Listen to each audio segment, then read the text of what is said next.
शटन Boveri और chromosomal theory of inheritance. शटन और Boveri ने सजेस्ट किया कि मियोसिस के दौरान क्रोमोसोम्स का पेयरिंग और सेपरेशन मेंडल के फैक्टर यानी जीन के सेग्रीगेशन को एक्सप्लेन कर सकता है। उन्होंने बताया कि क्रोमोसोम्स पेयर में होते हैं, मियोसिस के दौरान क्रोमोसोम्स पेयर अलग हो जाते हैं, इसलिए उन्होंने क्रोमोसोम्स पर मौजूद जीन्स भी अलग हो जाते हैं। उन्होंने यह बताया। शटन ने क्रोमोसोम्स बिहेवियर और मेंडल के इनहेरिटेंस प्रिंसिपल को जोड़कर क्रोमोसोमल थ्योरी ऑफ इनहेरिटेंस का नाम दिया। थॉमस हंट मॉर्गन द्वारा एक्सपेरिमेंटल वेरिफिकेशन किया गया। क्रोमोसोमल थ्योरी ऑफ इनहेरिटेंस को एक्सपेरिमेंटली प्रूव करना बहुत ज़रूरी था। ये काम थॉमस हंट मॉर्गन और उसके कलीग्स साथियों ने किया। उनके एक्सपेरिमेंट्स ने सेक्सुअल रिप्रोडक्शन से होने वाली वेरिएशन का एक जेनेटिक बेसिस समझाया। मॉर्गन का जो एक्सपेरिमेंटल ऑर्गेनिज्म था वो था ड्रोसोफिला मेलेनोगास्टर। मॉर्गन ने एक छोटी फ्रूट फ्लाई ड्रोसोफिला मेलेनोगास्टर पर काम किया। ये जेनेटिक्स स्टडी के लिए बहुत ही सूटेबल थी, क्योंकि इससे लेबोरेटरी में सिंपल आर्टिफिशियल मीडियम में आसानी से ग्रो किया जा सकता था। इसका लाइफ साइकिल लगभग 2 हफ्ते का होता था। एक मेटिंग यानी क्रॉसिंग से बहुत सारे ऑफस्प्रिंग इसके मिल जाते थे। मेल और फीमेल फ्लाई को आसानी से पहचाना जा सकता था। इसमें कई हेरिडिटरी वेरिएशंस होती थी जो लो पावर माइक्रोस्कोप से भी देखी जा सकती थी। इन एडवांटेज की वजह से ड्रोसोफिला जेनेटिक्स का एक इम्पोर्टेंट मॉडल ऑर्गेनिज्म बन गया। अब जो टॉपिक आता है लिंकेज और रिकॉम्बिनेशन, इन्हीं से संबंधित। मॉर्गन ने ड्रोसोफिला में कई डाइहाइब्रिड क्रॉस किए ताकि सेक्स लिंक्ड जीन्स की स्टडी की जा सके। ये क्रॉस मेंडल के पी प्लांट वाले डाइहाइब्रिड क्रॉस जैसे ही थे। मॉर्गन का जो डाइहाइब्रिड क्रॉस था उसमें येलो बॉडी और वाइट कलर आई फीमेल के साथ और ब्राउन बॉडी और रेड आई मेल के साथ क्रॉस कराया। फिर उन्होंने F1 जनरेशन की इंडिविजुअल को आपस में क्रॉस कराया। मॉर्गन ने देखा कि दोनों जीन्स इंडिपेंडेंटली असॉर्ट नहीं कर रहे थे। F1 जनरेशन में एक्सेप्टेड मेंडेलियन रेशो 9:33:1 नहीं मिल रहा था। रिजल्ट इस रेशो से काफ़ी अलग था। मॉर्गन और उनकी टीम को पता था कि ये जीन्स X क्रोमोसोम्स पर प्रेजेंट हैं। उन्होंने ऑब्जर्व किया कि जब 2 जीन्स एक ही क्रोमोसोम्स पर प्रेजेंट होते हैं तो पेरेंटल कॉम्बिनेशन ज़्यादा मिलते हैं, नॉन पेरेंटल कॉम्बिनेशन बहुत कम मिलते हैं। इसका मतलब यह था कि दोनों जीन्स फिजिकली एक दूसरे से जुड़े हुए थे। मॉर्गन ने इस फेनोमेना को लिंकेज का नाम दिया। लिंकेज जीन का एक ही क्रोमोसोम्स पर फिजिकली एसोसिएटेड होना है, जिसकी वजह से वे अक्सर साथ इनहेरिट होते हैं। मॉर्गन ने यह भी ऑब्जर्व किया कि कुछ ऑफस्प्रिंग में नए ट्रेट कॉम्बिनेशन मिल रहे थे जो पेरेंट में नहीं थे। इस प्रोसेस को उन्होंने रिकॉम्बिनेशन नाम दिया। रिकॉम्बिनेशन ऑफस्प्रिंग में नए नॉन पेरेंटल जीन कॉम्बिनेशन का बनना होता है। मॉर्गन और उनके कलीग्स ने देखा कि सभी लिंक्ड जीन एक जैसे स्ट्रॉन्गली लिंक्ड नहीं थे। कुछ जीन्स टाइटली लिंक्ड होते हैं, वो क्रोमोसोम्स पर बहुत पास यानी नज़दीक होते हैं और बहुत कम रिकॉम्बिनेशन दिखाते हैं। उदाहरण के लिए वाइट आई जीन और येलो बॉडी जीन, वो बहुत कम रिकॉम्बिनेशन फ्रीक्वेंसी दिखाते हैं। वो केवल 1.3% रिकॉम्बिनेशन फ्रीक्वेंसी दिखाते हैं। इसका मतलब वो बहुत ज़्यादा नज़दीक होते हैं। कुछ लूजली लिंक्ड होते हैं, क्रोमोसोम्स पर एक दूसरे से दूर होते हैं, ज़्यादा रिकॉम्बिनेशन दिखाते हैं। उदाहरण के लिए वाइट आई जीन और मिनिएचर विंग्ड जीन, मतलब छोटे आकार के पंख, इनकी रिकॉम्बिनेशन फ्रीक्वेंसी बहुत ज़्यादा थी, 37.2। मॉर्गन के स्टूडेंट अल्फ्रेड स्टरवेंट ने एक इम्पॉर्टेंट खोज की।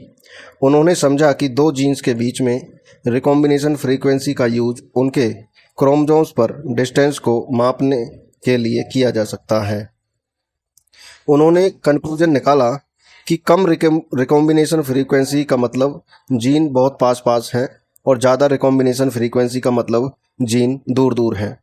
इसी प्रिंसिपल का यूज करके उन्होंने क्रोमोसोम्स पर जीन की पोजीशन का पहला जेनेटिक मैप बनाया। आज जेनेटिक्स में बहुत इम्पोर्टेंट है।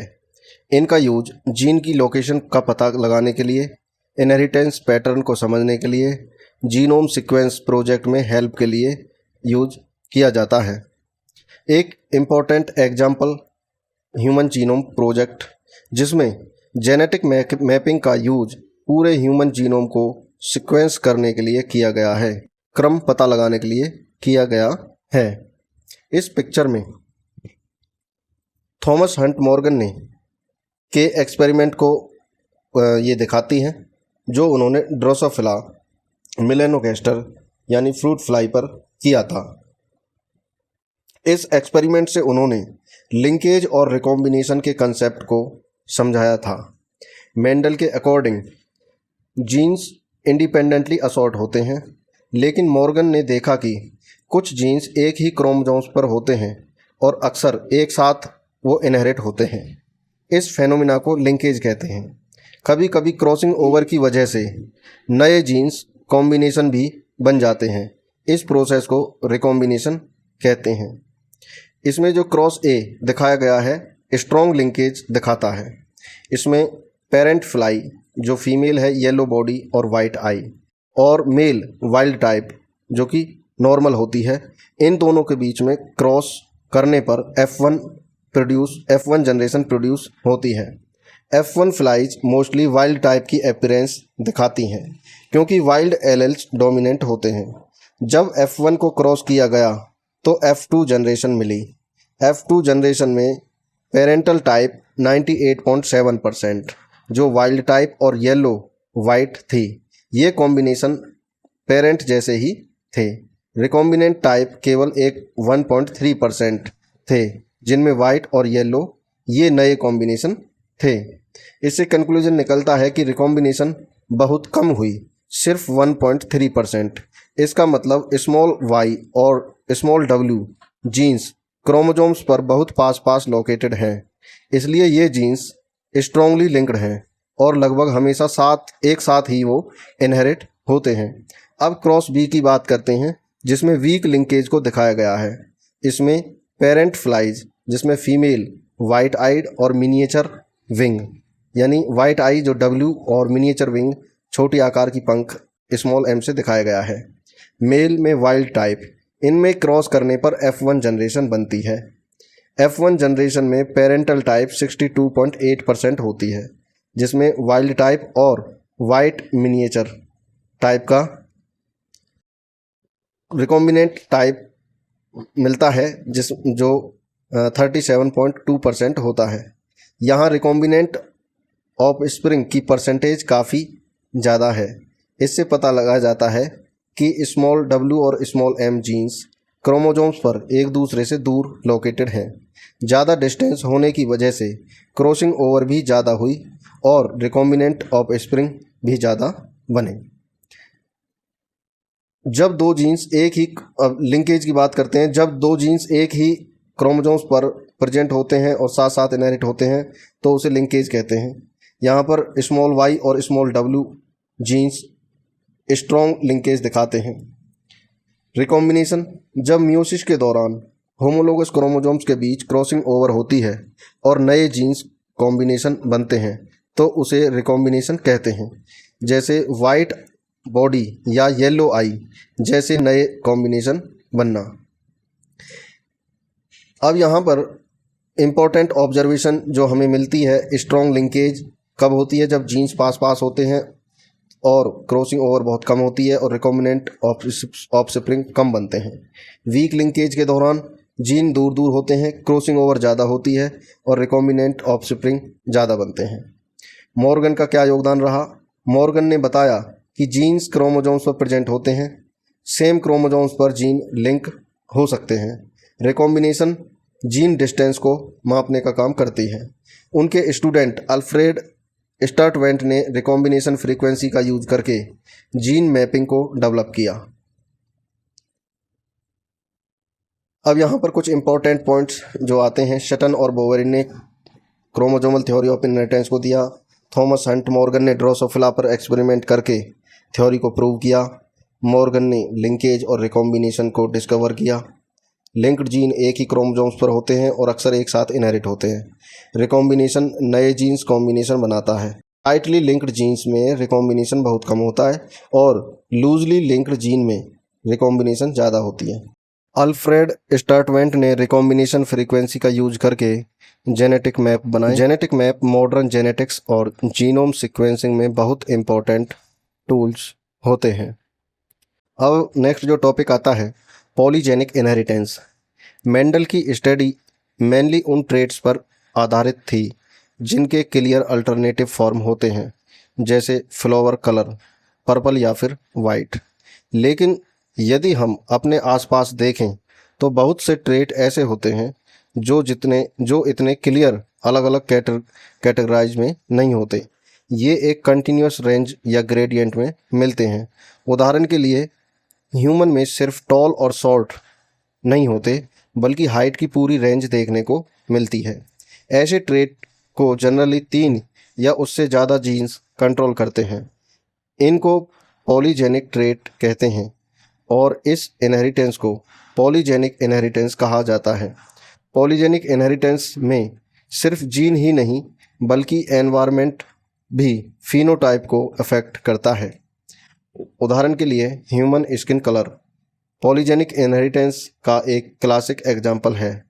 पॉलीजेनिक ट्रेट में हर एलेल फिनोटाइप में थोड़ा थोड़ा कंट्रीब्यूशन देता है, यानी हर एलेल का इफेक्ट एडिटिव होता है। मान लो ह्यूमन स्किन कलर को 3 जीन्स कंट्रोल करते हैं, कैपिटल A, B और C। ये डोमिनेंट एलेल डार्क स्किन के लिए और small a, b, c recessive allele light skin के लिए।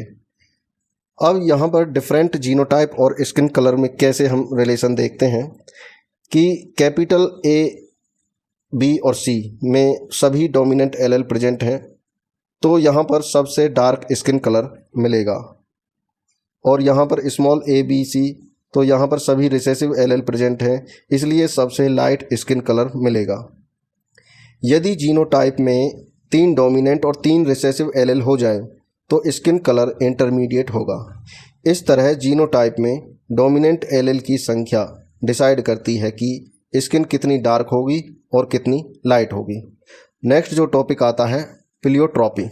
अब तक हमने देखा कि एक जीन एक ट्रेट को कंट्रोल करता है, लेकिन कुछ केस में एक ही जीन कई फिनोटाइप को इफेक्ट कर सकता है। ऐसे जीन को प्लियोट्रॉपिक जीन कहते हैं और इस फेनोमेना को प्लियोट्रॉपी कहा जाता है। प्लियोट्रॉपी ज़्यादातर तब होती है जब एक जीन किसी मेटाबॉलिक पाथवे को इफेक्ट करता है और वही पाथवे कई अलग अलग ट्रेट को इन्फ्लुएंस करता है, जैसे फिनाइलकीटोन्यूरिया में। फिनाइलकीटोन्यूरिया में ह्यूमंस में एक जेनेटिक डिसऑर्डर होता है। ये डिसीज उस जीन में म्यूटेशन की वजह से होती है जो एंजाइम फिनाइल एलेनाइन हाइड्रोक्सिलेज को कोड करता है। जो जीन फिनाइल एलेनाइन हाइड्रोक्सिलेज को कोड करता है उस जीन में म्यूटेशन हो जाता है। एक ही जीन की म्यूटेशन कई तरीके के फेनोटिपिक इफेक्ट प्रोड्यूस करने लगती है, जैसे मेंटल रिटार्डेशन, इंटेलेक्चुअल डिसेबिलिटी यानी मानसिक रूप से कमज़ोर होना, हेयर और स्किन पिगमेंटेशन में कमी आ जाना, बालों का और स्किन के कलर में कमी आ जानी। यानी एक जीन में डिफेक्ट होने से कई ट्रेट्स इफेक्ट हो जाते हैं। अब जो नेक्स्ट टॉपिक आता है सेक्स डिटर्मिनेशन।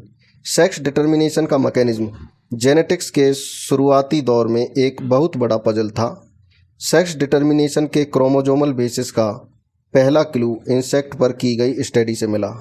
कई इंसेक्ट में साइटोलॉजिकल ऑब्जर्वेशन ने साइंटिस्ट को सेक्स डिटर्मिनेशन का जेनेटिक बेसिस समझाने में हेल्प की।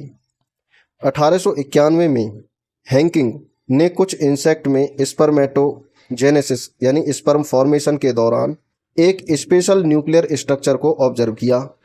उन्होंने देखा कि लगभग 50% स्पर्म को ये स्ट्रक्चर मिलता है और बाकी 50% स्पर्म को ये स्ट्रक्चर नहीं मिलता। हैंकिंग ने इस स्ट्रक्चर का नाम एक्स बॉडी रखा, लेकिन वे उसका इम्पोर्टेंस नहीं समझा पाए। बाद में साइंटिस्ट ने पता लगाया कि हैंकिंग की एक्स बॉडी असल में एक क्रोमोजोम्स थी, इसलिए इसे एक्स क्रोमोजोम्स नाम दिया गया। साइंटिस्ट ने यह भी ऑब्जर्व किया कि कई इंसेक्ट में XO टाइप का सेक्स डिटर्मिनेशन होता है। इस सिस्टम में सभी एक्स में एक एक्स्ट्रा एक्स क्रोमोजोम्स पाया जाता है। कुछ स्पर्म में एक्स क्रोमोजोम्स होता है और कुछ स्पर्म में एक्स क्रोमोजोम्स नहीं होता। फर्टिलाइजेशन के बाद यदि एग और एक्स बियरिंग स्पर्म क्रॉस करते हैं तो फीमेल होगी। यदि एग और बिना एक्स का स्पर्म फ्यूज करता है तो मेल होगा, क्योंकि एक्स क्रोमोजोम्स सेक्स डिटर्मिनेशन में रोल प्ले करता है, इसलिए इसे सेक्स क्रोमोजोम्स कहा जाता है। बाकी के क्रोमोजोम्स को ऑटोजोम्स कहा जाता है। उदाहरण के लिए ग्रास हॉपर में XO टाइप का सेक्स डिटर्मिनेशन होता है। इसमें फीमेल के अंदर ऑटोजोम्स प्लस XX क्रोमोजोम्स होते हैं और मेल के अंदर ऑटोजोम्स के साथ केवल X क्रोमोजोम्स होता है। मेल में सिर्फ एक X क्रोमोजोम्स होता है, जबकि फीमेल में 2 X क्रोमोजोम्स होते हैं। बाद में कई स्पीसीज की स्टडी से एक और मैकेनिज्म सामने आया जिसे XY टाइप का सेक्स डिटर्मिनेशन कहते हैं। ये सेक्स डिटर्मिनेशन XY टाइप का ह्यूमंस में, ड्रोसोफिला, कई मैमल्स और कई इंसेक्ट में मिलता है। इस सिस्टम में मेल और फीमेल दोनों में क्रोमोजोम्स की टोटल नंबर सेम होती है, यानी संख्या जो है सेम होती है टोटल। मेल के पास एक X और एक Y क्रोमोजोम्स होता है, लेकिन फीमेल के पास दोनों ही X क्रोमोजोम्स होते हैं। मेल के अंदर ऑटोजोम्स प्लस XY इस तरीके से दिखा सकते हैं, फीमेल को ऑटोजोम्स प्लस XX से दिखा सकते हैं। ह्यूमन और ड्रोसोफिला में यदि मेल की बात करें तो उसमें XY होता है क्रोमोजोम्स ऑटोजोम्स के अलावा। इस कंडीशन को हेट्रोगेमी कहते हैं। और फीमेल में XX, इसे हम होमोगेमेटिक कहते हैं। XO और XY दोनों सिस्टम को मेल हेट्रोगेमी कहते हैं, क्योंकि मेल 2 तरह के गैमेट प्रोड्यूस करते हैं। XO सिस्टम में X बियरिंग स्पर्म और स्पर्म विदाउट X, और XY सिस्टम में X बियरिंग स्पर्म और Y बियरिंग स्पर्म। तो ये दिखाता है मेल हेट्रोगेमी। अब बात करते हैं फीमेल हेट्रोगेमी की। कुछ ऑर्गेनिज्म जैसे बर्ड में सिचुएशन उलट जाती है। यहाँ फीमेल 2 तरह के गैमेट प्रोड्यूस करती है। इस सिस्टम को फीमेल हेट्रोगेमी कहते हैं। जैसे ZW टाइप का सेक्स डिटर्मिनेशन। बर्ड में फीमेल के अंदर 2 अलग अलग क्रोमोजोम्स होते हैं ऑटोजोम्स के अलावा, ZW, और मेल में दोनों सेम रहते हैं, ZZ। दोनों में क्रोमोजोम्स की टोटल नंबर सेम होती है, लेकिन फीमेल 2 तरीके के गैमेट्स Z और W बनाती है। मेल सिर्फ एक तरीके का गैमेट केवल Z बनाता है। तो यहाँ पर कुछ इंपॉर्टेंट पॉइंट्स पॉलीजेनिक ट्रेट को मल्टीपल जीन्स कंट्रोल करते हैं और एनवायरनमेंट भी इन्फ्लुएंस करते हैं। ये 1 मार्क क्वेश्चन में जो कॉम्पिटिटिव के लिए या बोर्ड एग्जाम के लिए यूजफुल होंगे। Human skin colour polygenic inheritance का एक क्लासिक एग्जाम्पल है। प्लियोट्रोपी में एक जीन कई ट्रेट को इफेक्ट करता है। फिनाइलक्यूटोन्यूरिया प्लियोट्रोपी का एक एग्जाम्पल है। हैंकिंग ने एक्स बॉडी डिस्कवर की थी जो बाद में एक्स क्रोमोजोम्स निकली। ग्रास हॉपर में XO टाइप का सेक्स डिटर्मिनेशन। ह्यूमन और ड्रोसोफिला में XY टाइप का सेक्स डिटर्मिनेशन पाया जाता है। बर्ड में ZW टाइप का सेक्स डिटर्मिनेशन पाया जाता है। XO और XY सिस्टम ये मेल हेट्रोगेमी दिखाते हैं और ZW सिस्टम फीमेल हेट्रोगेमी दिखाते हैं। अब सेक्स डिटर्मिनेशन इन ह्यूमन, जैसे हमने पहले डिस्कस किया है, ह्यूमन में XY टाइप का सेक्स डिटर्मिनेशन होता है। ह्यूमन में 23 पेयर ऑफ क्रोमोजोम्स होते हैं। इनमें 22 पेयर मेल और फीमेल दोनों में सेम होते हैं। इन्हें ऑटोजोम्स कहते हैं। एक पेयर सेक्स क्रोमोजोम्स होता है। फीमेल के पास XX क्रोमोजोम्स होते हैं और मेल के पास XY क्रोमोजोम्स होते हैं। गैमेट फॉर्मेशन के दौरान मेल 2 टाइप के स्पर्म प्रोड्यूस करते हैं। 50% स्पर्म में X क्रोमोजोम्स होता है और 50% स्पर्म में Y क्रोमोजोम्स होता है। दोनों टाइप के स्पर्म में ऑटोजोम्स भी इनके साथ प्रेजेंट होते हैं। फीमेल में oogenesis यानी ओवम के बनने के दौरान फीमेल सिर्फ एक तरीके का ओवम बनाती है। हर ओवम में एक्स क्रोमोसोम्स होता है। बच्चे का सेक्स कैसे डिटरमाइन होगा? ओवम के फर्टिलाइजेशन के दौरान इक्वल चांस होते हैं कि एक्स बियरिंग स्पर्म फर्टिलाइज करे या फिर वाई वाला स्पर्म फर्टिलाइज करे। यदि एक्स वाला स्पर्म फर्टिलाइज करता है तो जाइगोट एक्स एक्स यानी चाइल्ड जो है फीमेल डेवलप होगा। यदि वाई वाला स्पर्म फर्टिलाइज करता है तो जाइगोट एक्स वाई होगा यानी बच्चा जो है वो मेल डेवलप होगा। इसलिए चाइल्ड का सेक्स फादर के स्पर्म द्वारा डिटरमाइन होता है। मेल या फीमेल चाइल्ड की प्रोबेबिलिटी, हर प्रेगनेंसी में मेल चाइल्ड होने की प्रोबेबिलिटी 50% और फीमेल चाइल्ड होने की प्रोबेबिलिटी भी 50%। हमारी सोसाइटी में कई बार वोमेन को फीमेल चाइल्ड पैदा होने के लिए ब्लेम किया जाता है। साइंस के अकॉर्डिंग ये बिल्कुल गलत है, क्योंकि चाइल्ड का सेक्स फादर के स्पर्म से डिटरमाइन होता है, मदर से नहीं होता। Sex determination in Honey beings. Honey bee में सेक्स डिटर्मिनेशन क्रोमोसोम्स सेट्स के नंबर पर डिपेंड करता है। फीमेल हनी बी में जब एग स्पर्म के साथ फर्टिलाइज होता है तो फीमेल डेवलप होती है। ये क्वीन या वर्कर भी बन सकती है। जब एग फर्टिलाइज नहीं होता तो मेल यानी ड्रोन डेवलप होता है। इस प्रोसेस को पार्थेनोजेनेसिस कहते हैं। फीमेल हनी बी में डिप्लॉयड यानी 32 क्रोमोसोम्स होते हैं और मेल हनी बी में हैप्लॉयड यानी 16 क्रोमोसोम्स होते हैं। इस सिस्टम को हैप्लोडिप्लॉयड सेक्स डिटर्मिनेशन सिस्टम कहा जाता है। हैप्लोडिप्लॉयड सिस्टम की स्पेशल फीचर्स की यदि बात करें, मेल हनी बी हैप्लॉयड होती है, इसलिए वे स्पर्म माइटोसिस से प्रोड्यूस करती हैं, मियोसिस से नहीं। क्योंकि मेल अनफर्टिलाइज एग से डेवलप होता है, उसका फादर नहीं होता। मेल का फादर नहीं होता और उसके सन यानी बेटे भी नहीं होते, लेकिन ग्रैंडफादर और ग्रैंडसन हो सकते हैं। मेल के ग्रैंडफादर हो सकते हैं, ग्रैंडसन भी हो सकते हैं। बर्ड में सेक्स डिटर्मिनेशन की यदि बात करें, बर्ड में सेक्स डिटर्मिनेशन ह्यूमन से अलग होता है। यहाँ ZW टाइप का सेक्स डिटर्मिनेशन पाया जाता है। फीमेल बर्ड में ZW क्रोमोसोम्स होते हैं जो हेट्रोगेमी दिखाती है। मेल बर्ड में ZZ क्रोमोसोम्स होते हैं जो होमोगेमेटिक कंडीशन दिखाती हैं। बर्ड में ऑफ स्प्रिंग का सेक्स एग डिटरमाइन करता है, स्पर्म नहीं। नेक्स्ट जो टॉपिक आता है म्यूटेशन। म्यूटेशन एक ऐसी प्रोसेस है जिसमें DNA सीक्वेंस में चेंज आ जाता है। म्यूटेशन की वजह से ऑर्गेनिज्म के जीनोटाइप में चेंज हो जाता है, फिनोटाइप में भी चेंज हो सकता है। रिकॉम्बिनेशन की तरह म्यूटेशन भी वेरिएशन का एक इम्पोर्टेंट सोर्स है। एक आता है क्रोमोजोमल म्यूटेशन। इसका टाइप में क्रोमोजोम के DNA में चेंज आना। अब क्रोमोजोम्स के DNA में चेंज या तो डिलीशन से आएगा या इंसर्शन या डुप्लीकेशन से आएगा। DNA का कोई सेगमेंट यदि लॉस हो जाता है तो इसे डिलीशन कहेंगे, जिसके कारण उसके सीक्वेंस में चेंज आ जाएगा। DNA का एक्स्ट्रा सेगमेंट यदि उसमें ऐड हो जाए तो इसे कहेंगे इंसर्शन। ये भी एक तरीके का म्यूटेशन है। कई बार DNA का कोई सेगमेंट डुप्लीकेट हो जाता है, क्योंकि जीन्स क्रोमोसोम्स पर प्रेजेंट होते हैं, इसलिए क्रोमोसोम्स में चेंज एबनॉर्मलिटी क्रिएट कर सकता है। इन एबनॉर्मलिटीज़ को क्रोमोजोमल एबीरेशंस कहा जाता है। कैंसर सेल में क्रोमोजोमल एबीरेशंस कॉमनली देखने को मिल जाती हैं। अब है एक पॉइंट म्यूटेशन। कभी कभी DNA का सिर्फ एक बेस पेयर में चेंज हो जाता है, केवल एक बेस पेयर में। इसे हम पॉइंट म्यूटेशन कह सकते हैं। उदाहरण के लिए sickle cell anaemia point mutation का एक क्लासिक एग्जाम्पल है। फ्रेम शिफ्ट म्यूटेशन, जब DNA में बेस पेयर इंसर्ट या डिलीट हो जाता है तो जेनेटिक कोड का रीडिंग फ्रेम शिफ्ट हो जाता है।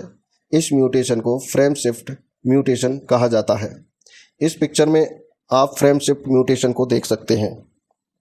यहाँ पर एक नॉर्मल DNA सीक्वेंस है जिसमें केवल हम इस पेयर को देखते हैं ACG को, लेकिन यहाँ पर एक T इंसर्ट हो जाता है। T इंसर्ट हो जाने की वजह से इसका सीक्वेंस आगे चेंज हो जाता है। ऊपर जहाँ जो सीक्वेंस था ऊपर वाला सीक्वेंस बदल चुका है। अब यहाँ पर ATC, GTT, GAA हो चुका है। पहले ये ACG, TTG, AAC था, यानी पूरा फ्रेम यहाँ पर शिफ्ट हो चुका है। अब बात करते हैं नेक्स्ट टॉपिक की, इसी में म्यूटाजेंस किसे कहते हैं। कुछ फिजिकल और केमिकल एजेंट्स म्यूटेशन को इंड्यूस करते हैं, म्यूटेशन का कारण बनते हैं, इन्हें म्यूटाजेंस कहा जाता है।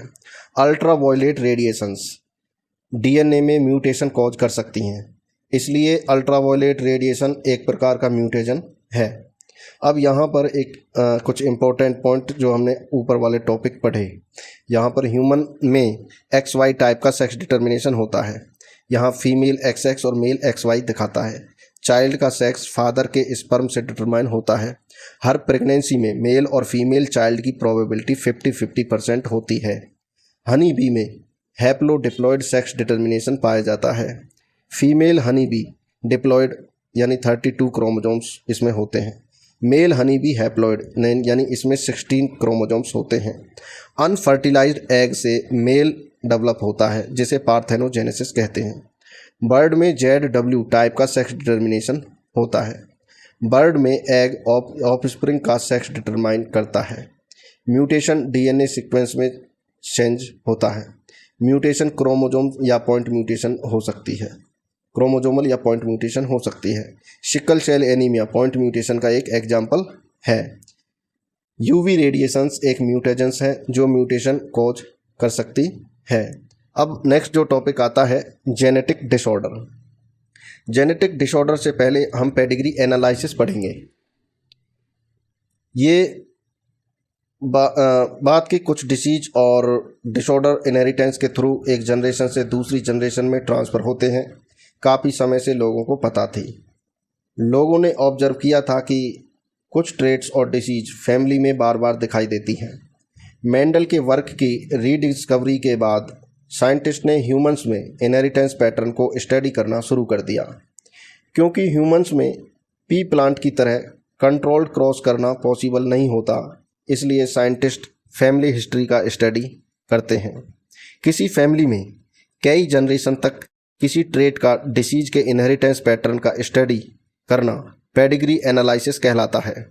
पेडिग्री एनालिसिस में एक फैमिली ट्री बनाया जाता है जिसमें जनरेशन वाइज ट्रेट या फिर डिसीज का इनहेरिटेंस को दिखाया जाता है।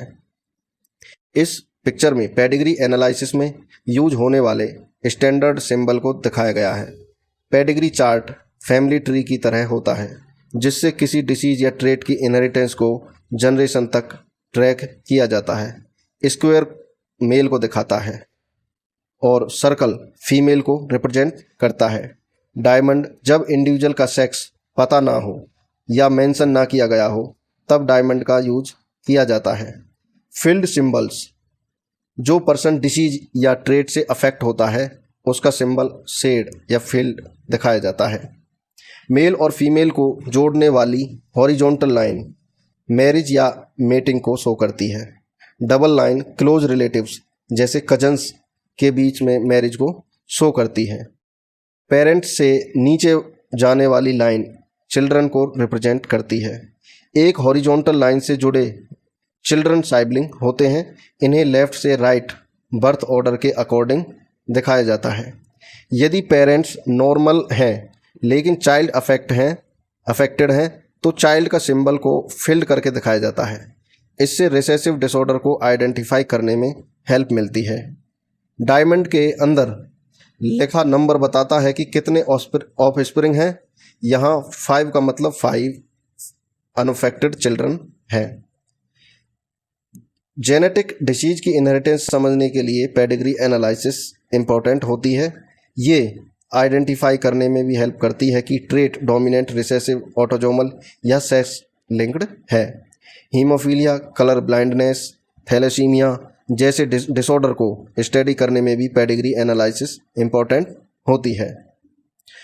पेडिग्री एनालिसिस का यूज ट्रेट को इनहेरिटेंस को ट्रेस करने के लिए, जेनेटिक एबनॉर्मलिटी को स्टडी करने के लिए, जेनेटिक डिसीज को आइडेंटिफाई करने के लिए और ये जानने के लिए कि ट्रेट डोमिनेंट है या रिसेसिव है। पेडिग्री चार्ट में मेल, फीमेल, अफेक्टिव इंडिविजुअल्स और कैरियर्स को दिखाने के लिए स्टैंडर्ड सिंबल्स यूज किए जाते हैं। जेनेटिक डिसऑर्डर्स का बेसिस। हर ट्रेट जीन्स द्वारा कंट्रोल होता है जो क्रोमोसोम्स पर प्रेजेंट डीएनए में होते हैं। डीएनए जेनेटिक इन्फॉर्मेशन का कैरियर होता है और एक जनरेशन से दूसरे जनरेशन तक ट्रांसफ़र होता है। कभी कभी डीएनए में चेंज आ जाते हैं, इस चेंज को म्यूटेशन कहते हैं। कई जेनेटिक डिसऑर्डर जीन्स या क्रोमोसोम्स में म्यूटेशन की वजह से हो जाते हैं। अब बात करते हैं मेंडेलियन डिसऑर्डर्स। जेनेटिक डिसऑर्डर्स को मेनली दो कैटेगरी में डिवाइड किया जाता है, मेंडेलियन डिसऑर्डर और क्रोमोसोमल डिसऑर्डर। तो यहाँ पर अब मेंडेलियन डिसऑर्डर की बात करते हैं।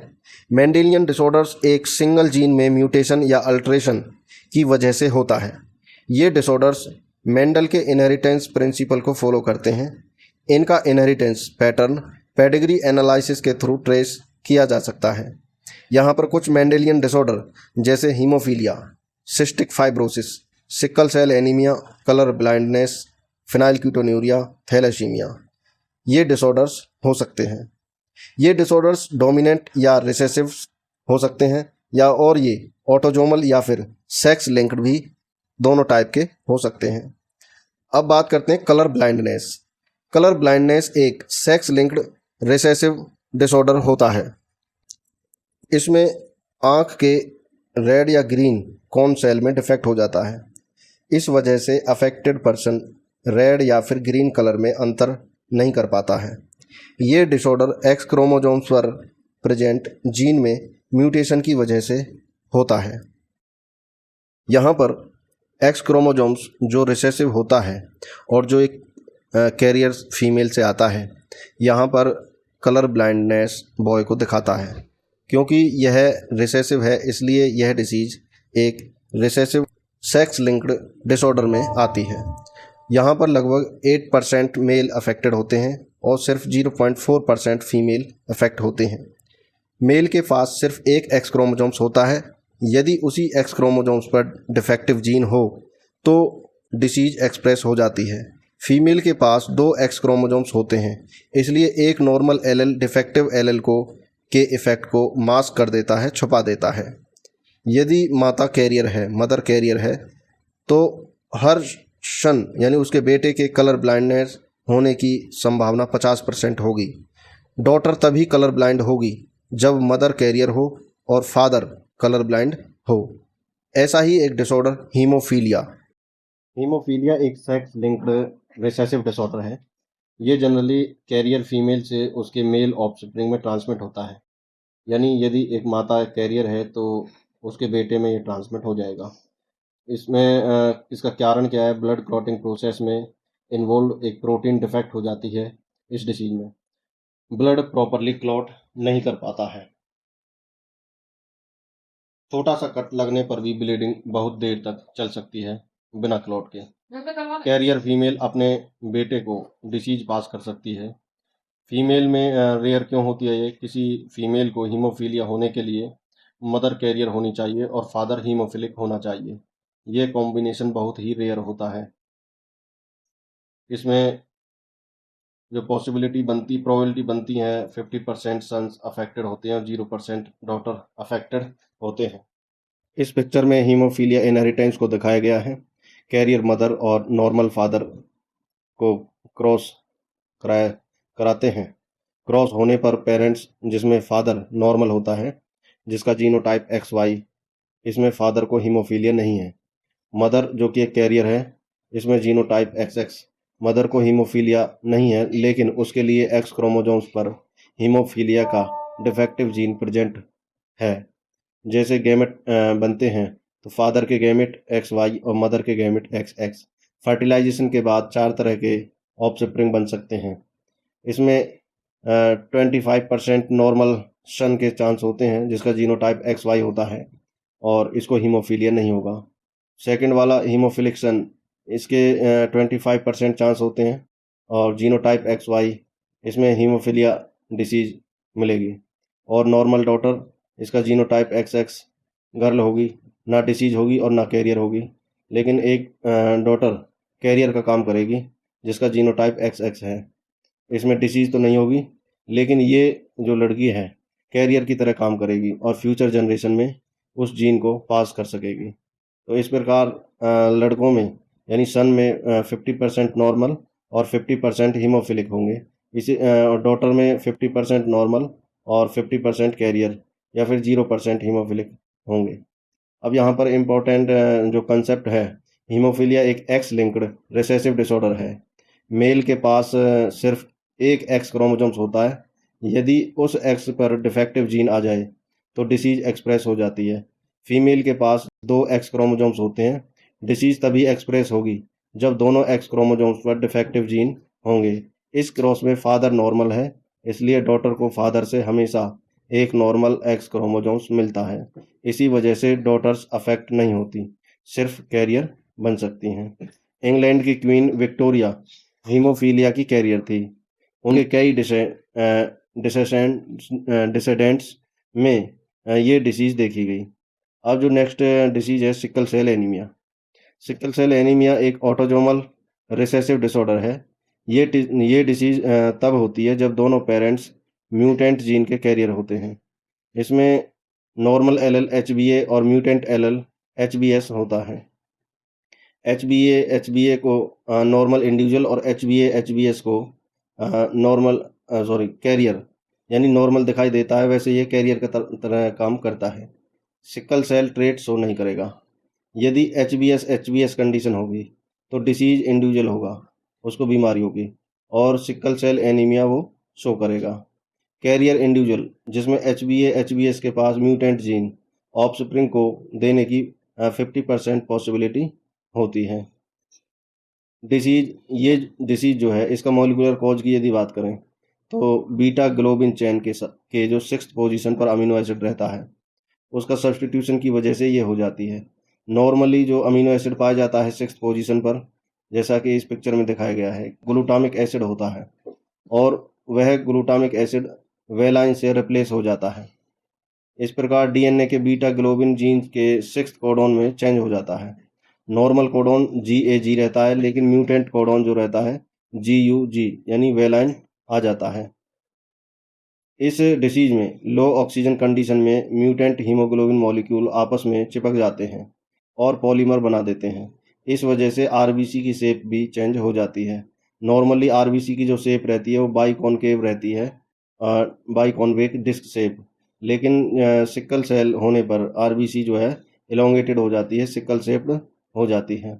Sickle shaped RBC blood vessels को ब्लॉक कर सकती हैं और ऑक्सीजन ट्रांसपोर्ट को रिड्यूस कर सकती हैं। जैसा कि इस पिक्चर में दिखा गया है, नॉर्मल ब्लड सेल्स दिखाई गई हैं, राउंड और फ्लेक्सिबल होती हैं और move easily through blood vessels और ऑक्सीजन को अच्छी मात्रा में वो कैरी कर सकती हैं। लेकिन सिकल सेप होने पर इसकी जो sickle shaped red blood cells हैं वो रिजिड हो जाते हैं, स्टिकी हो जाती हैं, एक दूसरे से चिपक जाती हैं, क्लम्प हो जाती हैं और वो ब्लड वेसल्स को ब्लॉक कर देती हैं, ब्लड फ्लो को रोक देती हैं। तो ये यहाँ पर सिकल शेप्ड की सेल्स जो हैं दिखाई गई हैं। अब जो ऊपर हमने टॉपिक पढ़े हैं इनसे संबंधित कुछ 1 मार्क्स के क्वेश्चन हैं जो बहुत ही इम्पोर्टेंट हैं। जैसे पेडिग्री एनालिसिस क्या है? फैमिली जनरेशन में इनहेरिटेंस पैटर्न को स्टडी करने का काम करती है। म्यूटेशन डीएनए में होने वाला चेंज होता है। Mendelian disorder single gene mutation की वजह से होते हैं। Colour blindness X linked recessive disorder होता है और haemophilia sex linked recessive disorder है जो ब्लड क्लॉटिंग को अफेक्ट करता है। Sickle cell anaemia autosomal recessive disorder होता है। सिकल सेल एनीमिया में ग्लूटामिक एसिड की जगह पे वेलाइन आ जाता है। डीएनए कोडोन GAG से GUG में चेंज हो जाता है। लो ऑक्सीजन कंडीशन में आरबीसी सिकल शेप्ड हो जाती हैं। अब जो नेक्स्ट डिसीज आती है फिनाइलक्यूटोन्यूरिया। फिनाइलक्यूटोन्यूरिया एक इनबॉर्न एरर ऑफ मेटाबॉलिज्म है जो ऑटोजोमल रिसेसिव ट्रेट के रूप में इनहेरिट होता है। इनबॉर्न एरर ऑफ मेटाबॉलिज्म जो ऑटोजोमल रिसेसिव ट्रेट के रूप में इनहेरिट होता है, ट्रांसफर होता है। अफेक्टेड इंडिविजुअल के पास वो एंजाइम नहीं होता जो अमीनो एसिड यानी फिनाइल एलेनाइन को टायरोसिन में कन्वर्ट करता है। वो एंजाइम इसमें बनता नहीं है। फिनाइल एलेनाइन बॉडी में इकट्ठा होने लगता है, एक्युमुलेट होने लगता है। ये फिनाइल पायरुविक एसिड और दूसरे हार्मफुल डेरिवेटिव्स उसमें कन्वर्ट हो जाते हैं। इन सब्सटेंस का ब्रेन में एक्युमुलेशन होता रहता है। ब्रेन में पहुंचने पर मेंटल रिटार्डनेस यानी इंटेलेक्चुअल डिसेबिलिटी कॉज करता है, यानी दिमाग की जो बीमारी है, इंटेलेक्चुअल एबिलिटी, उसकी योग्यता है वो कम हो जाती है। किडनी इन कंपाउंड्स को प्रॉपरली एब्जॉर्ब नहीं कर पाती, इसलिए ये यूराइन के थ्रू एक्सक्रीट हो जाते हैं।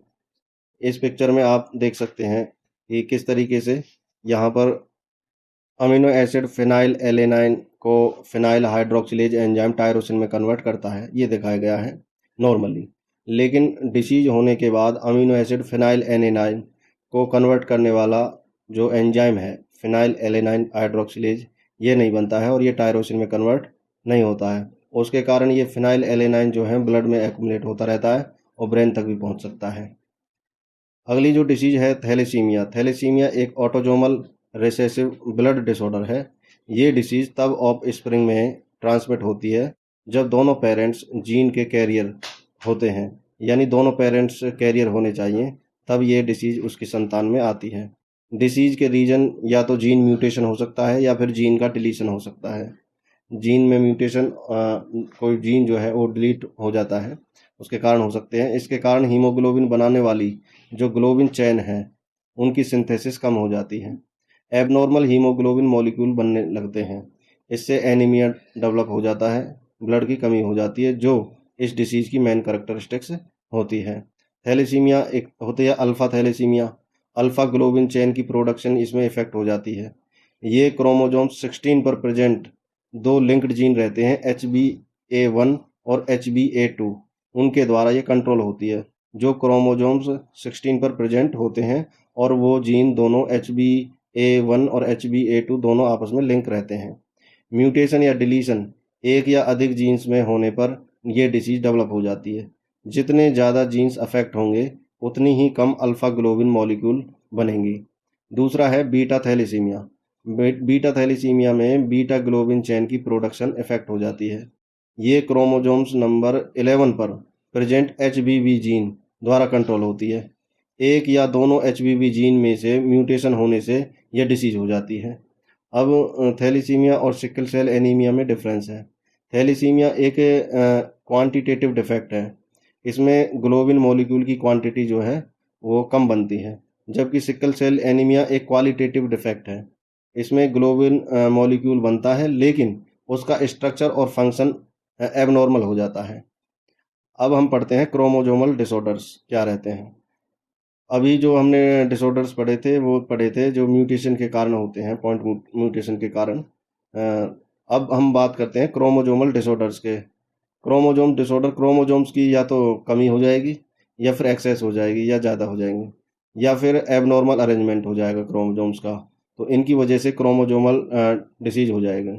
अब एनीप्लॉइडी क्या रहता है, जब सेल डिवीजन के दौरान क्रोमोजोम्स प्रॉपरली सेपरेट नहीं होते, अलग नहीं होते, तब क्रोमोजोम्स गेन या लॉस हो सकता है, या तो क्रोमोजोम्स ज़्यादा हो जाएंगे या कम हो जाएंगे। इस कंडीशन को हम एनीप्लॉइडी कहते हैं। जैसे डाउन सिंड्रोम में क्रोमोजोम्स 21 की एक एक्स्ट्रा कॉपी बन जाती है और टर्नर सिंड्रोम में एक एक्स क्रोमोजोम्स की कमी हो जाती है। दूसरी कंडीशन है पॉलीप्लॉइडी। पॉलीप्लॉइडी जब टीलोफेज के बाद साइटोकाइनेसिस फेल हो जाती है। ये साइटोकाइनेस जब आप जो आपने 11th क्लास में सेल डिवीजन की स्टेज पढ़ी थी तो उसमें एक टीलोफेज आता है, टीलोफेज के बाद साइटोकाइनेसिस होती है, तो ये स्टेज है उसकी। लेकिन टीलोफेज के बाद साइटोकाइनेसिस फेल हो जाती है, तब क्रोमोजोम सेट्स की पूरी संख्या बढ़ जाती है। जब संख्या बढ़ जाती है क्रोमोजोम्स की तो इस कंडीशन को पॉलीप्लॉइडी कहते हैं। ये प्लांट्स में कॉमनली देखी जाती है। ह्यूमन में क्रोमोजोम्स नंबर नॉर्मली 46 होते हैं, यानी 23 पेयर्स होते हैं। इसमें 22 पेयर्स जो रहते हैं उन्हें हम ऑटोजोम्स कहते हैं। जो लास्ट वाला पेयर है, 1 पेयर, उसे हम सेक्स क्रोमोजोम्स कहते हैं। कभी कभी क्रोमोजोम्स में एबनॉर्मलिटी भी आ सकती है। जब किसी क्रोमोजोम्स की एक्स्ट्रा कॉपी हो जाती है तो उसे ट्राइसोमी कहते हैं। लेकिन कभी कभी किसी क्रोमोजोम्स की एक कॉपी एब्सेंट हो जाती है, यानी मिस हो जाती है, लॉस हो जाती है, तो इस कंडीशन को हम मोनोसोमी कहते हैं। ये कंडीशन सीरियस जेनेटिक डिसऑर्डर का कारण बन जाती हैं। अब कुछ कॉमन क्रोमोजोमल डिसऑर्डर्स हैं जैसे Down syndrome, Klinefelter syndrome, Turner syndrome. अब सबसे पहले हम डाउन सिंड्रोम की बात करेंगे। डाउन सिंड्रोम जो है क्रोमोजोम्स नंबर 21 की एक एक्स्ट्रा कॉपी बन जाती है, इसे कहते हैं हम ट्राइसोमी 21। ट्राइसोमी 21। इस डिसऑर्डर को सबसे पहले लैंगडन डाउन ने 1866 में डिस्क्राइब किया था और उसी के नाम पर इसका नाम डाउन सिंड्रोम रखा गया। जब ये बीमारी किसी को हो जाती है तो हाइट उसकी छोटी हो जाती है, जो उसका सिर है वो छोटा हो जाता है, गोल हो जाता है। जीभ जो है वो फ्रोड हो जाती है, जीभ थोड़ी मोटी हो जाती है और उसमें अंदर एक खांचा सा बन जाता है और उसका मुंह थोड़ा सा खुला रहता है और उसकी जो हथेली हैं वो चौड़ी हो जाती है, ब्रॉड पाल्म। और उसमें एक गहरी क्रीज बन जाती है, पाल्म क्रीज, वो भी देखने को मिलती है। इसमें फिजिकल डेवलपमेंट बहुत स्लो होता है और साइकोमोटर डेवलपमेंट स्लो होती है, यानी दिमाग की जो डेवलपमेंट है वो भी स्लो होती है। मेंटल डेवलपमेंट अफेक्ट हो जाती है। जो सेकंड है क्लिनफेल्टर सिंड्रोम, एक एक्स्ट्रा एक्स क्रोमोसोम प्रेजेंट होने की वजह से ये ऐसा होता है। इसमें एक एक्स्ट्रा एक्स क्रोमोसोम्स हो जाते हैं, यानी इसका जो टोटल क्रोमोसोम्स है वो हो जाते हैं 46 की बजाय 47। एक एक्स्ट्रा एक्स क्रोमोसोम्स आ जाता है। इसमें ओवरऑल मेल अपीयरेंस आती हैं, ब्रीस्ट डेवलपमेंट, ब्रीस्ट डेवलपमेंट जिसे हम गायनेकोमेस्टिया भी कहते हैं, और स्टेरिलिटी, इनफर्टिलिटी यानी रिप्रोडक्शन की क्षमता इनमें नहीं रहती है। क्लिनफेल्टर सिंड्रोम यहाँ पे दिखाया गया है। इसमें जो क्रोमोसोम्स नंबर है, क्रोमोसोम्स नंबर है, इसमें एक एक्स्ट्रा क्रोमोसोम्स यानी एक्स आ जाता है, जैसा कि इस पिक्चर में दिखाया गया है। एक है टर्नर सिंड्रोम। टर्नर सिंड्रोम में एक एक्स क्रोमोसोम्स एब्सेंट होता है, यानी क्लिनफेल्टर में तो एक्स्ट्रा रहता था लेकिन इसमें एक एब्सेंट रहता है। इसमें 46 की बजाय 45 क्रोमोसोम्स रहते हैं, लास्ट वाला क्रोमोसोम्स एक्स ओ रहता है और ये फीमेल्स में अफेक्ट होती है और स्टेरिलिटी आ जाती है फीमेल्स के अंदर। और रूडिमेंट्री ओवरीज, यानी ओवरीज का डेवलपमेंट बहुत कम होता है, रुक जाता है। और सेकेंडरी सेक्सुअल कैरेक्टर्स जो हैं वो भी पुअरली डेवलप होते हैं। ये फीमेल जनरली नेचुरल रिप्रोडक्शन नहीं कर पाती हैं। तो ऊपर जो टॉपिक हमने पढ़े हैं इसमें कुछ 1 मार्क्स के इंपॉर्टेंट क्वेश्चन यहाँ पे देखते हैं। कुछ इंपॉर्टेंट पॉइंट, फिनाइल कीटोन्यूरिया में फिनाइल एलेनाइन टायरोसिन में कन्वर्ट नहीं हो पाता है। थैलीसीमिया में हीमोग्लोबिन की ग्लोबिन चेन की सिंथेसिस कम हो जाती है। एनिप्लॉइडी क्रोमोसोम्स गेन या लॉस की कंडीशन होती है। पॉलीप्लॉइडी में क्रोमोसोम सेट्स की संख्या जो है बढ़ जाती है। डाउन सिंड्रोम में ट्राइसोमी एट 21 क्रोमोसोम्स। क्लिनफेल्टर सिंड्रोम में एक एक्स्ट्रा एक्स क्रोमोसोम्स आ जाता है और क्रोमोसोम्स की संख्या 47 हो जाती है। टर्नर सिंड्रोम में लेस हो जाता है क्रोमोसोम्स और क्रोमोसोम्स 45 हो जाते हैं। थैलीसीमिया एक क्वांटिटेटिव डिफेक्ट है, जबकि सिकल सेल एनीमिया एक क्वालिटेटिव डिफेक्ट होता है। तो ये चैप्टर आपका यहाँ पे समाप्त हो जाता है। मिलते हैं नेक्स्ट वीडियो में।